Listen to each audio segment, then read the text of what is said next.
Now, Morningstar's fund research team has the tricky task of deciding which fund strategies are worthy of Morningstar analyst coverage. Here to discuss one such strategy which earned coverage in January this year is Senior Manager Research Analyst Tom Mills, who joins me now. Tom, thanks for your time. Why did BlackRock's MyMap fund strategy range earn Morningstar coverage, and what does it do? So we picked up coverage of the MyMap range earlier this year and awarded it a silver rating for the clean share classes.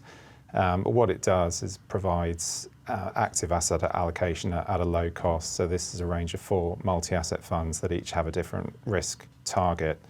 And what that enables is for each fund to be suitable for a different client risk profile.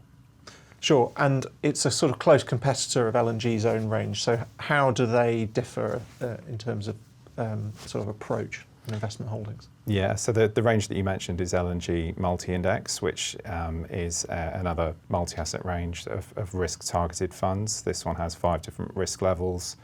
There's similarities in the fact that they both offer active asset allocation and use passive holdings. L&G is primarily passive. It does use a little bit of active management in areas like direct property, for example, and in some fixed income sectors.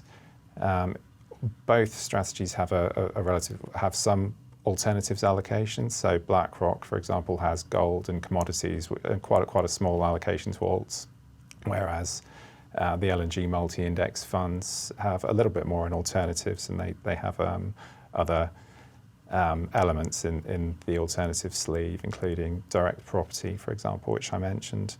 But essentially, that they are similar in the sense that they provide that dynamic asset allocation to investors at low cost using primarily passive underlying building blocks. Cool. And it would be remiss not to mention the big brand in this space, which is Vanguard and its Life Strategy range. How does Life Strategy compare to those two offerings?